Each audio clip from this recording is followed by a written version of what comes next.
Good afternoon. Welcome to the spring kickoff of our Leadership in Action speaker series. This speaker series is part of what we do through the Leadership Development Committee. The members of that committee is Jasmine Spain, Amanda Wells, Lori Priest, and Tabitha Miller, and myself. So we're really excited and delighted today to have Dr. Jimmy Williamson here with us. He's the 8th president of the North Carolina Community College System, has a background in business, economic development, and workforce development, as well as community service. Before assuming that role, he had 20 years of experience in the South Carolina technical system, as well as 6 years in a leadership position with a healthcare related industry. So he'll be telling us some of his personal experiences and sharing his journey with us here today. Dr. Williamson holds a Bachelor of Visual Arts and a Master's of Education in Guidance and Counseling from Winthrop University and a PhD in Higher Education Administration from the University of South Carolina. So please join me in welcoming Dr. Williamson.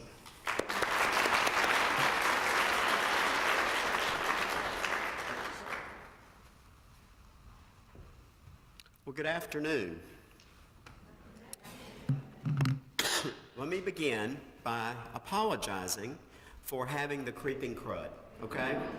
I've been through one round of antibiotics and thought that I had licked this, and over the weekend it just decided to come back. And so I told someone in my office that it's going to be, I'm faking it until I make it. And so if I break down into coughing, I'll put the mic aside and not make you listen to all that hacking. But I'm on the mend. So I'm wondering if I can take this mic off, Nicholas. Is that right? Okay. And just walk around with it. I don't know how much cord I have. Well, could I use this cordless? I mean this lapel mic? Does that work?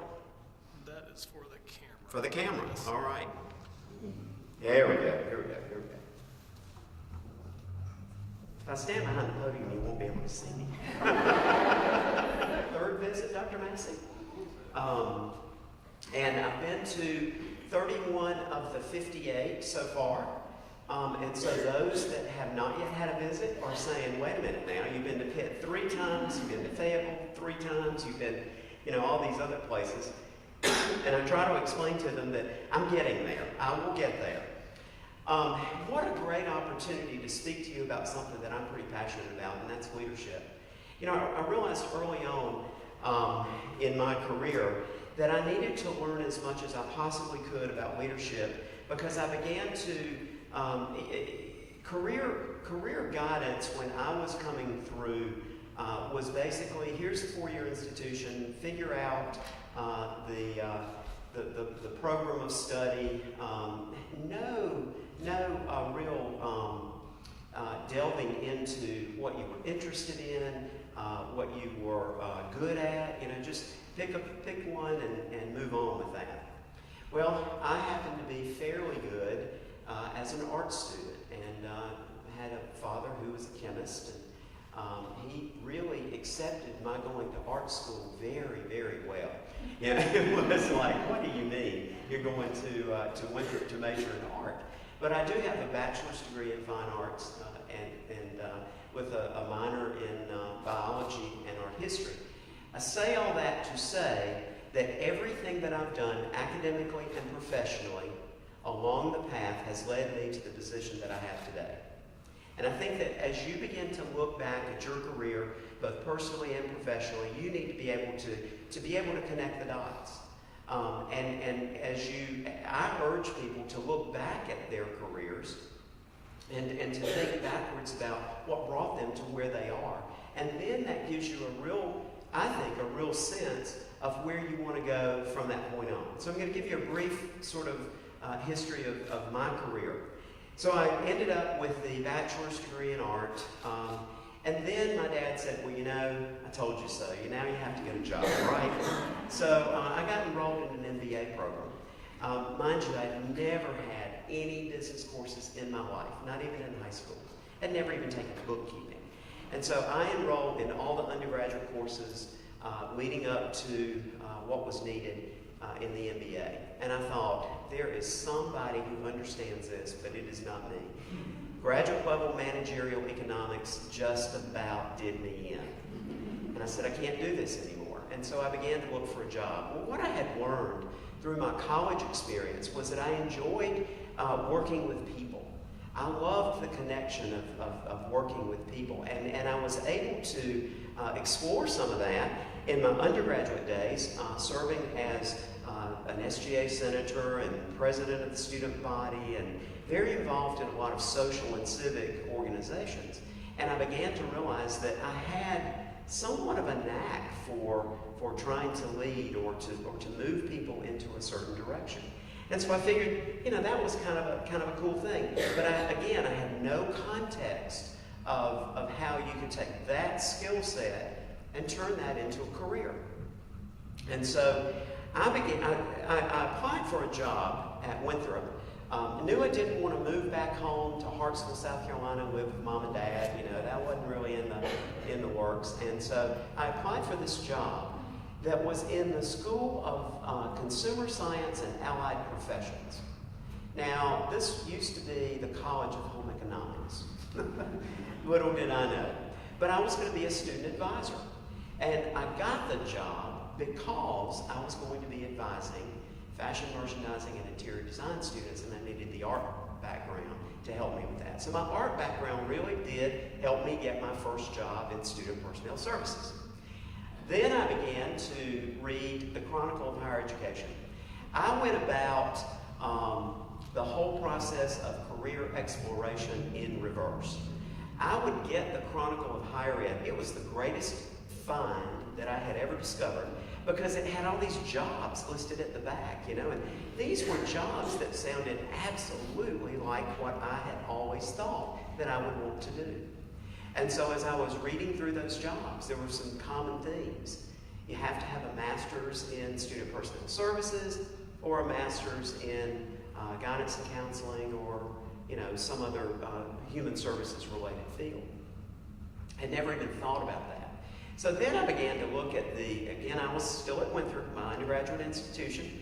I went over to the College of Education and met with Dr. Mayberta Bob, who was a great lady, had been a great friend. I never really knew what they did in the College of Education. It just really wasn't on my radar at all. And I said, Dr. Bob, I need a degree.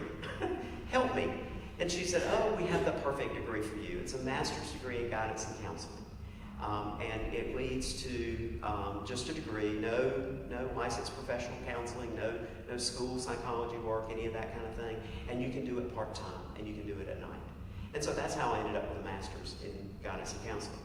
Now, I have to say to all my counseling friends out there, with all due respect, in the first semester, I learned that I could not live a life saying, tell me how you feel about that.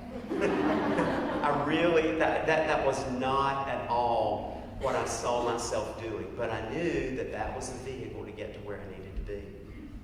My career then went from sort of a trajectory through leadership positions in public, private, 2-year and 4-year. In 1989, my father had some pretty extensive health issues, and we needed to come back home or get closer to home. We were about 4 hours away, and I'm the oldest child and had sort of a sense of responsibility to take care of my dad. And applied for a position at Florence Darlington Technical College, right on I-95. Many of you have probably been by there. As a position of registrar. And I got the position. I couldn't believe that they could offer me what I had planned. What I told my wife, I said, I can only go for this amount. And they came back with $1,000 more. And my wife said, well, the decision's made. When do we pack? And so we ended up moving. And my movement into the 2-year sector, I had been at one of the 2-year branches of the University of South Carolina.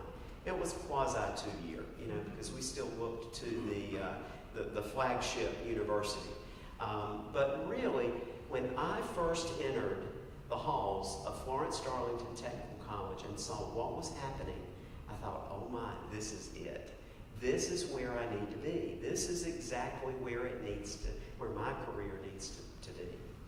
And so I embraced it, and then immediately went to talk to a gentleman that that had hired me, who was the president of the college, Dr. Mike McCall. Some of you may know that name. Dr. McCall later served as the system president for the South Carolina Technical College system, and then later he was tapped by the then governor of Kentucky to put together the Kentucky Community and Technical College system. In Kentucky, there were a series of vocational technical schools, and then there were the two-year branches of the University of Kentucky, and Mike's job was to bring those two together and to do it seamlessly. But I realized early on, this is someone that I need to pay attention to. I need to ask his advice. I need to talk to him. I need to check in with him and let him know that I'm sort of following him. He has become a mentor, whether he really wanted to or not. And so I made appointments with him, and I just would go in and periodically check in and say, you know, I'm having a great time, no problems, no issues. Presidents like to hear that. When somebody comes in, no problems, no issues, just checking in. But I would ask for his advice. And the first piece of advice he gave me was, so what are you doing to get that doctorate? And I had sort of dabbled in it. You know, my wife was in graduate school at the same time. Before we had made this move, we were both one semester, the worst semester ever. We had a 1-year-old child. She was in a master's in library science program, and I was taking the few courses beyond the master's, not yet admitted to the doctoral program. And we were driving about an hour and a half each way to take our classes. And I looked at her one day and I said, why are we doing this? We can't do this. We have to figure this out. And she was a lot closer to getting her master's than I was getting my doctorate. So I stopped out and I said, you go do your thing. Go get your master's. As soon as you finish, then I get in line and start doing it. And so that's how we approached it personally. But I had not taken a lot of classes, and Dr. McCall said, get in the program. I said, but you know, this is Florence, the program is in Columbia. This was way before distance education. Distance education was, if they did anything, they would pre-record something, send it to you, and then you had to call in and answer some questions. You know, basically that was distance ed. So it was an hour and a half commute from Florence to Columbia. He said, I'll make a deal with you. If you are here every morning at 8 o'clock, you don't take a lunch, you can leave on the days that you have classes at 2:30. That'll give you enough time to drive to Columbia, park, and be in your class at 4:30. And then the class is over at 7:30. And then you can come back home and start it all over again. And he said, I don't have any money for professional development, but I'll help you with books. And so I thought, this is incredible. And so that's the way I did my PhD, was coming to work early, not taking lunch, grabbing food to go, planning ahead. And you know, as I look back on it, I wonder how in the world I did it. I maintained a job. I didn't miss a beat at work. I was a father, a young father. My child was less than 6 years old. You know, the line was, I'm going to finish this doctorate before he starts kindergarten, or before he starts first grade. We let him repeat kindergarten. And then the joke was I have to pay for it before he graduates, which I did. You know, it takes that kind of singular focus, I think, and you have to begin to think about how all the pieces fit together. So I'm faced with, once I'm admitted to candidacy, I'm faced with having to select a cognate. And in most doctoral programs, the cognate is like a minor, 15 to 18 hours. So I thought, do I really want to go the business route again? I've got all these undergraduate business courses. I probably could make it through. I certainly don't want to go the counseling route. You know, what do I want to do? And so about that time, I've always been as a child even, drawn to older people for some reason. I grew up on a street that I grew up in Mayberry, you know. People along the street were my relatives. I mean, they were not just neighbors, they were my relatives. And we had a couple of families that were there that were not related. But this one family in particular, my very first playmate until I was 5 years old, was a developmentally delayed woman who was in her 30s. And so we had a great relationship. So I had always grown up with and been around older adults. And I realized, you know, we're all getting older. We're really getting older. I started doing some research. And at that time, it was, I believe the statistic was that there would be more people over the age of 85 in 2030 than there are today over the age of 65. And that was in the late 90s. And so that number may have even gone up from 85, maybe even to a little higher, maybe 87 or beyond. And so I began to look around the University of South Carolina. I reverted back to my old ways of career selection, looking at the college catalog. What would fit what I want to do, and how can I work this in? I ended up in the College of Social Work in a certificate program in gerontology. And the department head said, I have no clue why you're even interested in gerontology and how we can connect that to higher ed. I said, well, here's the deal. I want to be a college president. I know that college presidents spend a lot of their time raising money, and they raise money from old people. I need to understand what old people really are like. Dr. Usler was still scratching his head. I got a nice congratulatory note from him when I took this position. He said, I've never heard anything like that, but we might try to figure out a dissertation in there. And I did. I was able to tap into the learning styles of older adults and really assess why people who are 60 or older come back to college. Had some fascinating finds. There are perceived intellectual gaps. And people come back for socialization, they come back for a whole variety of reasons. That piece of the story is important later on. You know, I checked that box. I had that cognate. I wrote the dissertation, got the degree. I moved forward. I am moving through the trajectory in the South Carolina Technical College system, always identifying mentors, people that I needed. I knew that I'm taking a Dean of Students position at one college, but knew that there was an academic position opening up at the smallest of the 16 technical colleges in Kingstree, South Carolina, which is Williamsburg County, adjacent to Berkeley County down near Charleston. It is a very, very impoverished area. And they had a vice president for academic affairs position. And so I applied for it.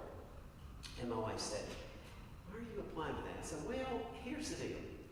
The guy who was president came from Virginia. And it was a personal kind of thing for him. He had tried to be a president in Virginia, couldn't get a presidency, and came to South Carolina and got a presidency. Well, he also decided that was a time to change his life, and his family did not come with him. They unfortunately went through a divorce. He moved separately. The board thought that the entire family was coming, as boards sometimes do. He did not lie to them. He was married. He did have the family. They just didn't choose to come with him. And I said, here's the deal. He is a divorced man, still middle-aged, in Kingstree, South Carolina. He knows he wants to go back to be president in Virginia. He probably has a girlfriend in Virginia. I don't know. I'm speculating. I might be at the right place at the right time, which is another central thing. Be prepared and be at the right place at the right time. And sometimes your intuition just tells you to be at the right place at the right time. And so I interviewed for that job, took that job, loved it, was there 9 months in that position before he left, went back to Virginia to be president of Rappahannock Community College, and then the board asked me to serve as interim. I served interim for 14 months.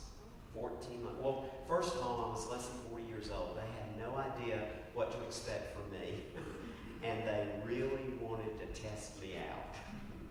I learned more in that 14 months and in that experience as president of Williamsburg Technical College than I could have ever learned in that short period of time in my career. I later then went to Northeastern Technical College, which is where my wife grew up, both my parents were from, and I was president of that institution. And so I was president of two different institutions. In my mind, everything was great. At some point, when I hit 60 or whatever, I might assume the role of president of the South Carolina Community Technical College System. And some of you may remember the name Barry Russell. Barry was at the North Carolina Community College System and then came to South Carolina and said to me, you're the one I'm grooming because you're the one who needs to be in this role. Well, let's go back to the 1980s when I was just this little social butterfly and involved in all these civic things and formed a really great cadre of friends. Select your friends carefully. My very best friend, who is as close as a brother to me, and I had remained friends for many, many years. He and his wife were both United Methodist ministers. He had majored in accounting and then gone on to Emory for a degree in divinity. I always told him that he would be the only corporate preacher that I ever knew. He and his wife realized she was a much better preacher than he was. She was on the trajectory as a female United Methodist minister. She had a long and aspiring career, and he hated the pulpit. So he went back and he quit his job, went back and got a master's in public administration from USC, or health administration, health administration. And they cobbled together $150,000 of savings and retirement money and borrowed money from parents, and they bought an assisted living facility in West Columbia, 44 beds. And that was in 1999. In 2006, we spent Christmas and holidays together. My children are his godchildren, his children are my godchildren. At Christmas 2006, he said, I need help. We're growing so fast, I have no idea what I'm doing. I have 500 employees. They didn't have a mission statement, they didn't have an HR department, they didn't have any kind of branding, any coordinated systems, policies, procedures, nothing. They had grown so fast organically that they couldn't keep up with it. And so he said, I need some help. Can you come and help me? And so I went to my board and I said, I've been asked to help. May I take one day a month, annual leave, and go help my friend, and he will pay me. You need to know this, but I'm taking annual leave. And so they blessed it. Well, after the first 6 months, Scott looked at me and said, I got to have you full time. I said, you can't afford me, buddy. He made it happen. I don't know how we were able to really figure it out. I was close enough to retirement that I was able to go ahead and retire. But then I went into healthcare. Now, remember, I had this degree in gerontology. So I go in armed thinking, oh man, I know how to do this. That theory went out the window in the first 30 minutes. You walk through a facility and you think about the continuity theory of aging or the lifespan development theory or whatever, and it's like, it's gone. You know, you're dealing with the moment, here and now. That was an incredible experience because it gave me the opportunity to not only work in an area that I was keenly interested in and later grew to be passionate about, but it also gave me an opportunity to take all of the things that I had done in the past through all of my trajectory in higher education and bring that to bear in a real world situation, a business situation, where everything is profit driven and everything is on a balance sheet. And there has to be an ROI, and you have to provide good care, and you have to watch all the expenses and all the revenue, and I learned so much about business in that particular situation But I was also given, he also said, now here's what I want you to do. Once we get everybody organized, then you need to run the professional development arm of our company. I said, okay, so what's that about? Well, you wouldn't believe all the different certifications that people have to have working in long-term care. And he said, I want this to be the Milliken of healthcare. Now, if any of you know anything about textiles in the South, you know that Roger Milliken was from South Carolina, Spartanburg, South Carolina. He formed a dynasty, most of which was located in South Carolina. Great philanthropist. But what Roger Milliken did was that he focused on training the very best workers that he could find, and then sometimes he would lose them. But it was okay because he had the very best training module around. And other companies would hire Milliken employees away because they knew that they had been well trained. He had invested in them professionally. And so our CEO, Scott, said to me, I want to be the Roger Milliken of healthcare. We need to invest in our people. We were acquiring facilities, we're going through mergers and acquisitions. At the time I left, we had 13 facilities and 2,800 employees. We developed the first healthcare-related apprenticeship program. Again, I was able to call on my knowledge from apprenticeship. I had worked with some industries. I had a cadre of things that I could call on, and I was at the right place at the right time, and things came together. And the company has just been sold. The facilities have just been sold. But one of the hallmarks was, and we won lots of national and international awards for taking apprenticeship as a model and infusing that in healthcare. Many healthcare providers have come on board. You can't go into a Walgreens or CVS without, especially in South Carolina, I don't know about North Carolina, but without encountering a U.S. Department of Labor registered apprenticeship. So I'm having a great time. Never thought, higher education in the rearview mirror. You know, I had given, that was a great part of my career, great part of my story. Had never thought that I would go back there again. Well, I get this call and they say, come lead the South Carolina Technical College System. I thought, really? I hadn't really thought of that. And so they convinced me to come, and then somebody, go way back to Mike McCall at Florence Darlington, when I went to him and said, I really want to be involved in a lot of things. I want to learn new things. He said, oh, by the way, I just partnered with NC State and the Acclaim Institute, and you need to meet this gentleman by the name of Dr. Jeff Hockaday, who was leading the Acclaim Institute. And so you get to go and take advantage of these classes. This is 1989, 90. I hadn't probably seen or talked to Dr. Jeff Hockaday in 20 years until one day, about this time, or maybe a little before, I get a call from Dr. Hockaday who said, we have an opening in North Carolina. Well, Dr. Hockaday, I've never thought about North Carolina. I'm not really looking for a job. He said, yeah, we know. So anyway, the rest is history, and that's why I'm here. I tell you all that, not to bore you, but to say, you have to be prepared. If you are not in an advanced degree program, you need to get in the advanced degree program. If you are not doing whatever the next level is in your professional development rung, you need to make that happen. And if you have to spend your own money, spend your own money. If you have to borrow the money, borrow the money. You have to invest in yourself. You can only invest in your students and in this institution and in your customers when you are investing in yourself. It goes back to the Stephen Covey thing of sharpening your saw, making sure that your saw is sharpened always. I think in addition to that, you need to raise your hand.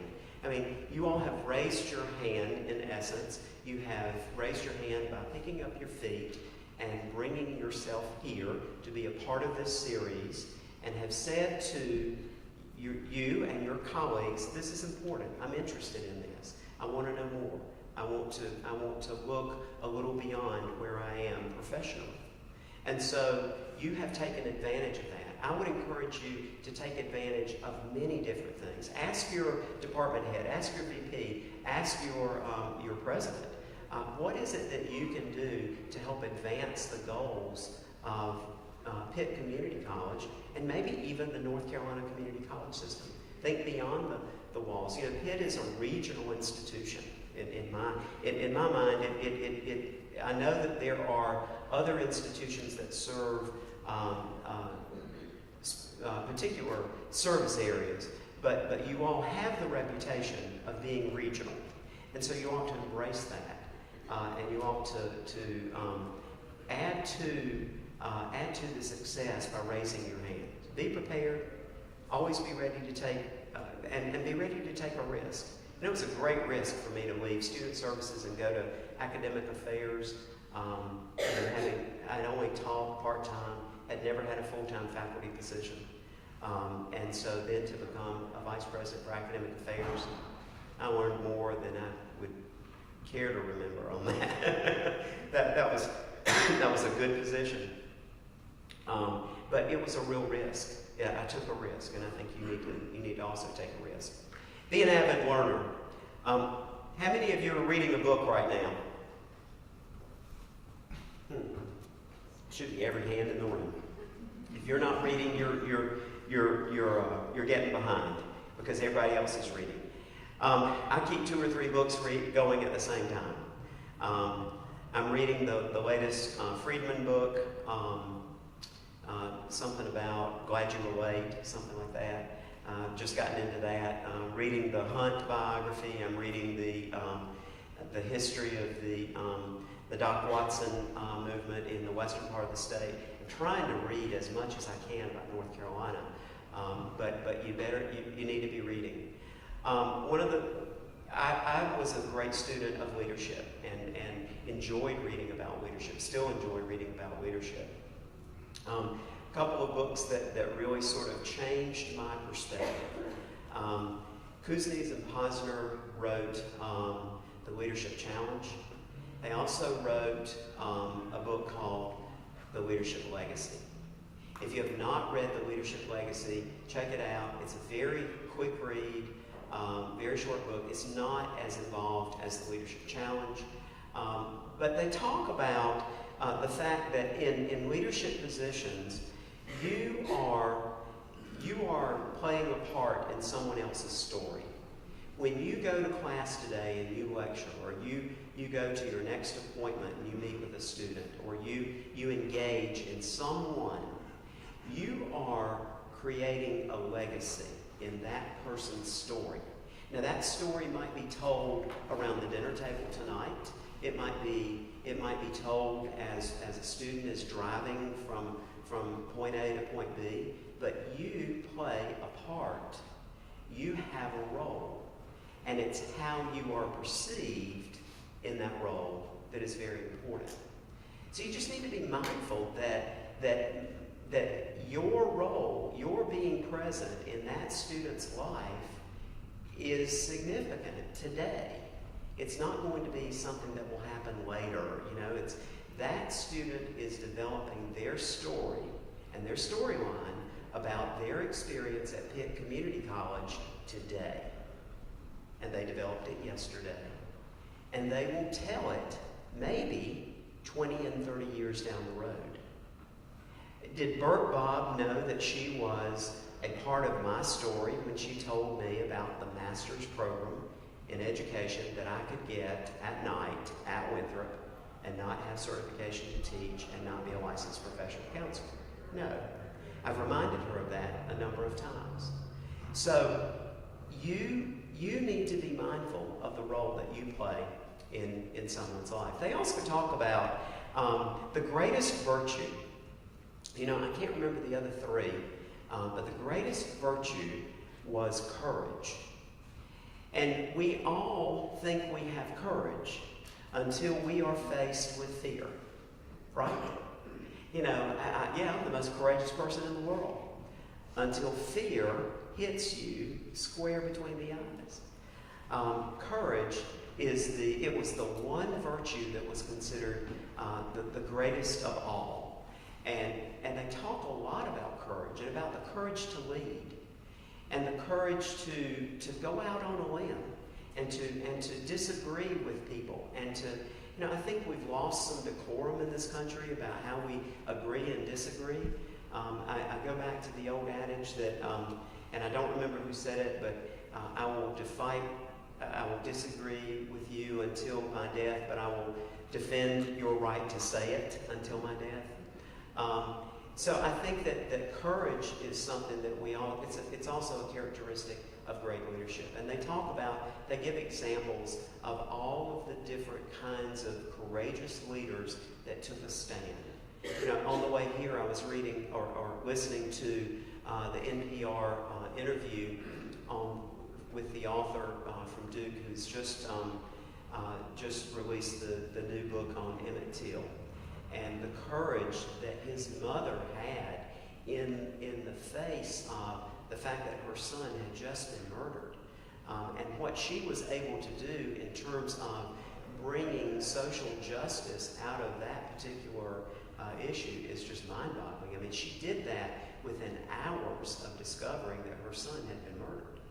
So courage is something that I think we all have to reach deep into our being sometimes and tap into.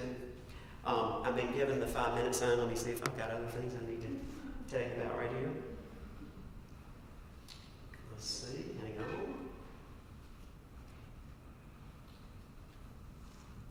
on. Volunteer. You never know how a volunteer situation can change your life. It can alter the course of a career. It can give you a new opportunity, a new perspective. I really believe that you can give nothing more important than your time.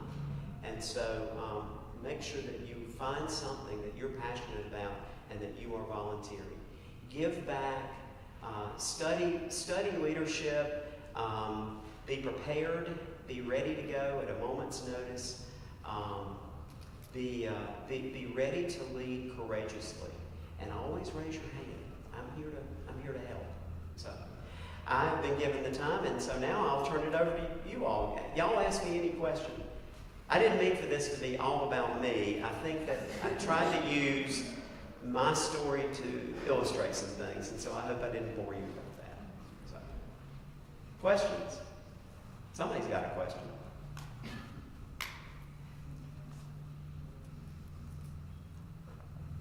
Nobody wants to know how to tie a bow tie?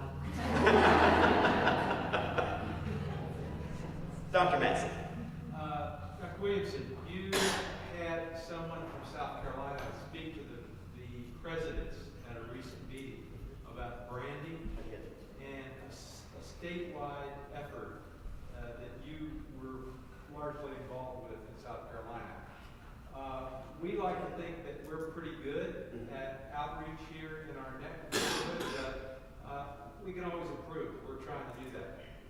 Could you share a little bit about that branding effort? Sure.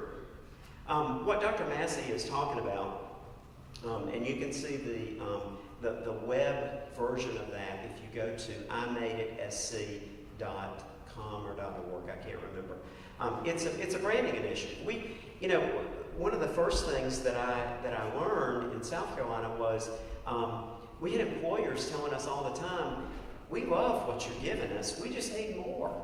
It's the same thing I'm hearing in North Carolina, and I think it's probably the same thing that is true nationwide. We do good work and we produce excellent results, but they just need more.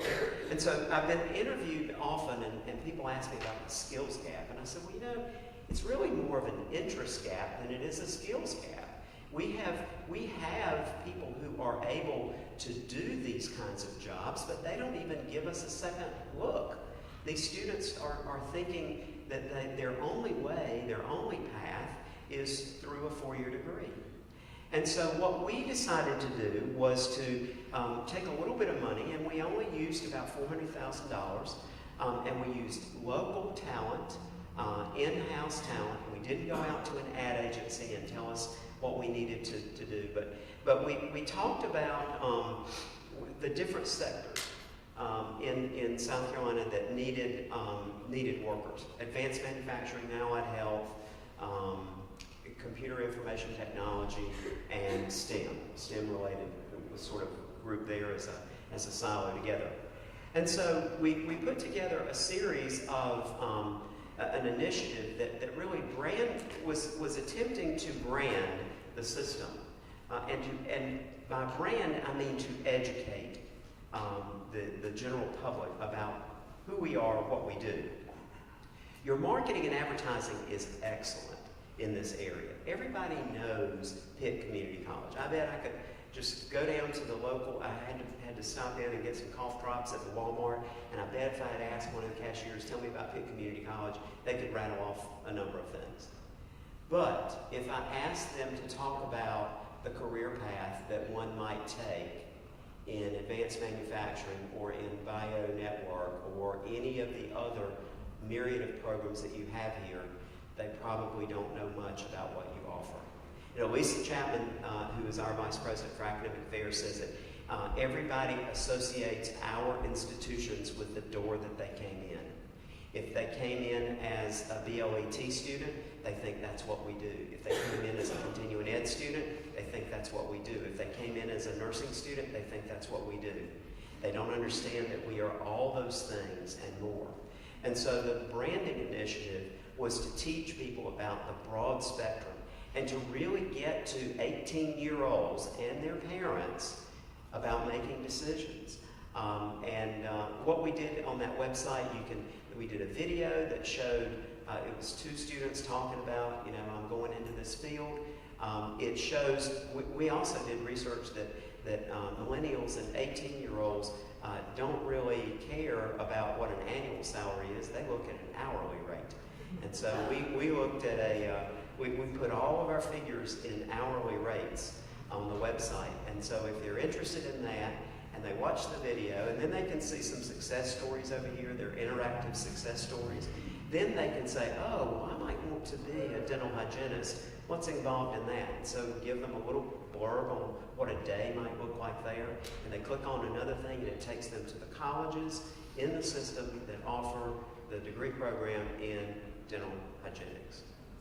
So it's trying to, and there are a number of ads that are being floated on the airways through radio, drive time, radio. You think about it. Next time you are driving and you're about to hear the weather or the news or the traffic report, ask yourself who's sponsoring this, because they will say this weather update provided by Pitt Community College, or in our case, the South Carolina Technical College. I know that you can too, the point was to do all these different things to drive the students to the website, which was an educational tool. The other thing that we did was bring all the guidance counselors in for a summer, and we had a 2-week experience, and we paid them. We gave colleges money to pay the guidance counselors. The guidance counselors learned about all the offerings of the institution, and then they went out and did field trips. And they looked at the manufacturing facilities and the business and industries in the area, and they began to see how to connect the dots and how to bring their students along and get them to understand that there is a good job out there, and really the way you get to it is through the 2-year sector. So it's exciting. They're just starting. They have good metrics. You all know that we have the benefit and good fortune of having Scott Shook as our chair of State Board. He is fired up about a branding initiative and is going to go and try to help us find some money. I think that it doesn't need to be a one and done kind of thing. This needs to be a systemic. This probably needs to be a 2 or 3 year initiative, which means it will need significant dollars to carry us from point A to point B. But I'm also convinced that we have such great talent in our system that with the creative minds at the colleges, we don't need an ad agency to tell us how to do our branding. We need one point person at the system office, but then we'll involve talent from across the system to make that happen. So I'm hoping it'll happen. Other questions? Yes. When you read your books, do you just read books on your profession, or is it centered maybe around you? No, I read whatever interests me. I get on a kick with a particular author. I have read everything that Malcolm Gladwell ever has done. I think he's fascinating. He's brilliant. One of my goals is to meet Malcolm Gladwell. Every book that I read that he has written speaks to me in some way.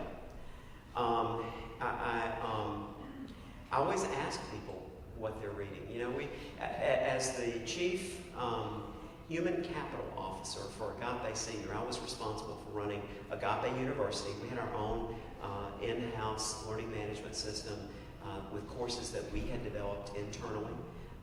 We had about 800 courses on there, completely interactive. And I would, every 2 months or so, I'd send out an email to all 2,800 employees and say, what are you reading? And they would send me their list, and I would cut and paste and then send that out to the employees. And we started reading clubs. And, I just ask your friends what they're reading. It's a great conversation starter. How many of you aspire to greater things? Good. Well, is that it? Is that it, Nicholas? Or are we ahead of schedule, on time? We're right on time. Good. It's been my pleasure. I've enjoyed being with you, and I will come back to Pitt even before I get to all 58, I'm sure.